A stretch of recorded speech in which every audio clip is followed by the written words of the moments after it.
Salam, Cəmşid. Salam sana. Yaxşım, siz necəsiniz? Mucho tempo. Masya mucho tempo. Sizlər də salamlayırıq. İkinci buraxılışla yenidən sizlərləyik. YouTube izləyicilərimizə verdiyiniz reaksiyalara görə sizə təşəkkür edirik. Təşəkkür edirik. Kanalımızı izlədiniz, abunəlik çoxlu şərhlər oldu. Bu reaksiyalara görə, bu şərhlərə görə, gözəl şərhlərə görə təşəkkür edirik. Bizə stimul oldu, motivasiya oldu. Hər birinizə çox sağ olun. Yəni kanalımızı axtardınız, tapdınız, izlədiniz. Daha WhatsApp-dan bəlkə tapmışam. Stadion YouTube-da. Kanala bir dənə abunə at, kanala başıma.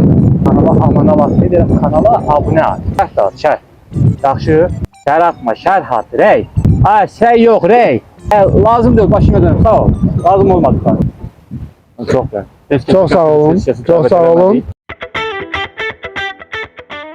Eğer beğendinizse veya mevzular maraqlı olursa mütləq yani dostlarınızla paylaşın ki daha çok insan görsün, daha çok kütləyə çataq. Bəli.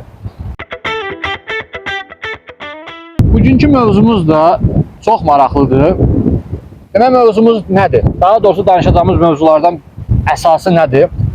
İspanya milli komandasının aşağı yaş qruplarının təşkili. Yəni U15-dən U21-ə qədər tamamilə doğrudur. Necə formalaşır, necə təşkil olunur, ondan danışacağıq. İnanıram ki, sizin üçün maraqlı olacaq. İzləyin, kanalı bəyənməyi və abunə olmağı unutmayın. Biz öz aramızda artıq danışarıq. Aşağı yuxarı mənim də məlumatım var. Təbii ki, sən bu haqda daha geniş məlumata sahibsən. Bax, belə başlayaq da. İspaniyanın bütün İspaniyada futbol akademiyaları var və İspanya Futbol Federasiyası bu akademiyalardan milli komanda formalaşdırmaq üçün yetərincə istifadə edir. Təbii ki, birindən az, birindən çox ayrılır.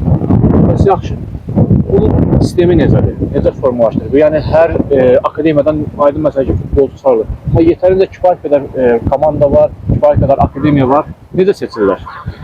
Öncəliklə deyim ki, yəni bu İspanya milli komandalarının formalaşması Azərbaycan yox, bütün dünyada tətbiq olunmalıdır. Yəni belə bir sistem, həqiqətən mükəmməl sistem yoxdur. Yəni mən bunu hər yerdə, bəzi ölkələrdə baxmışam, bir neçə ölkələrdə baxmışam, belə bir şey yoxdur, belə bir sistem yoxdur.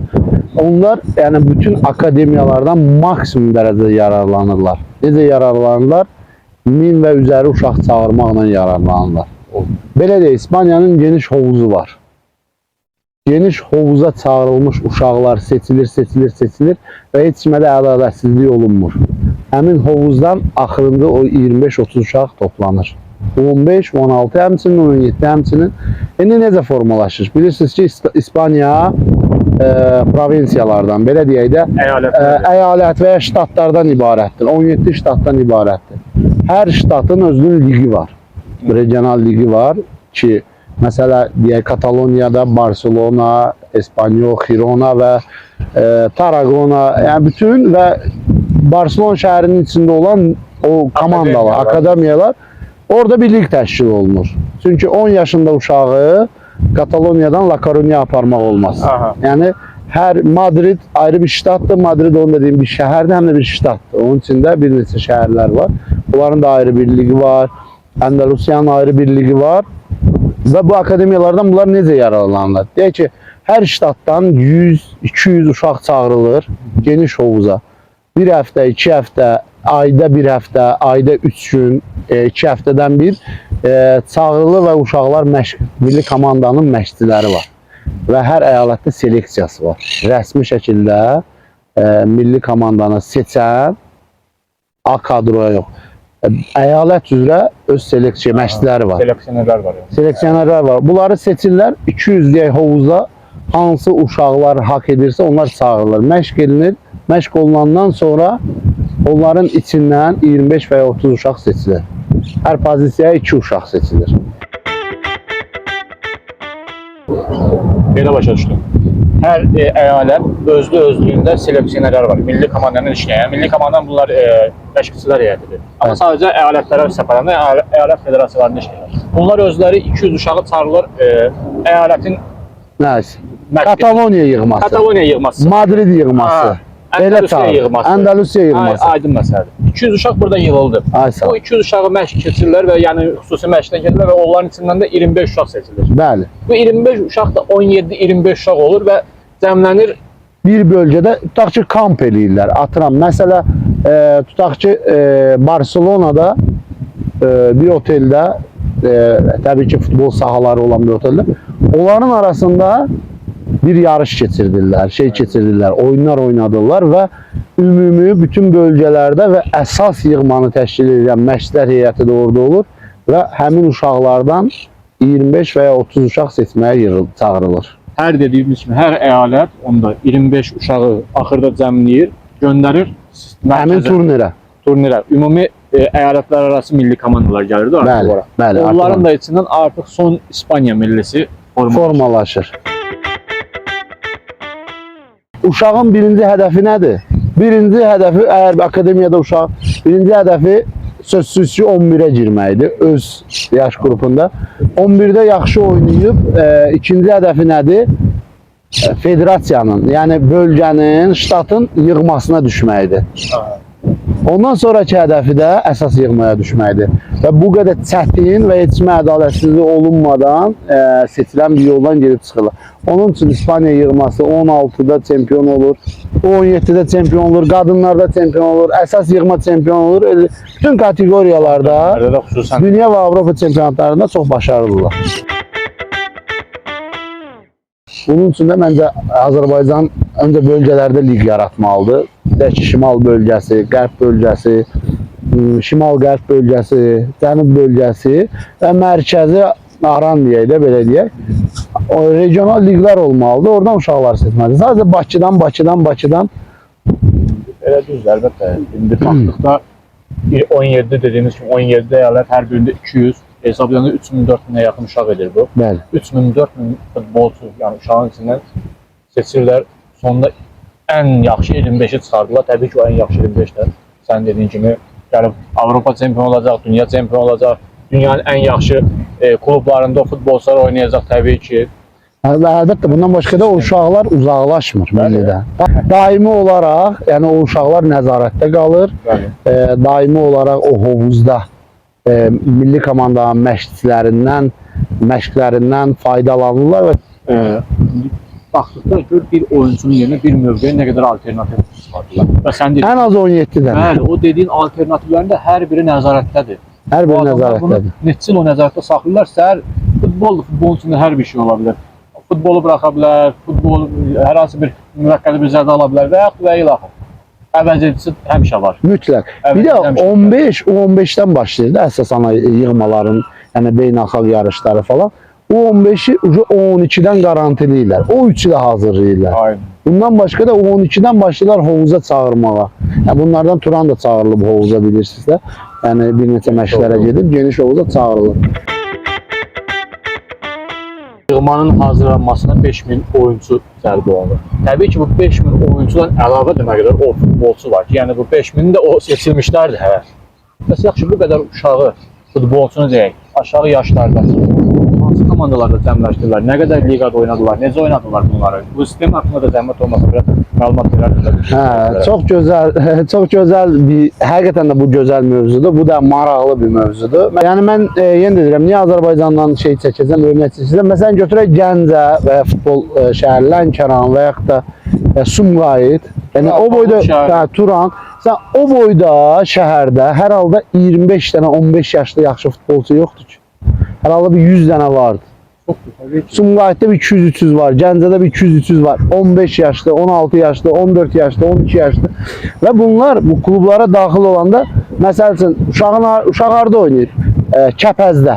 Hansı yaş kateqoriyasında? 14 yaş kateqoriyasında. Vəssalam.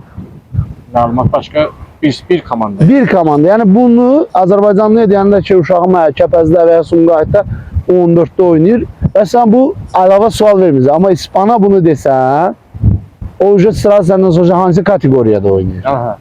Bu çox önəmlidir.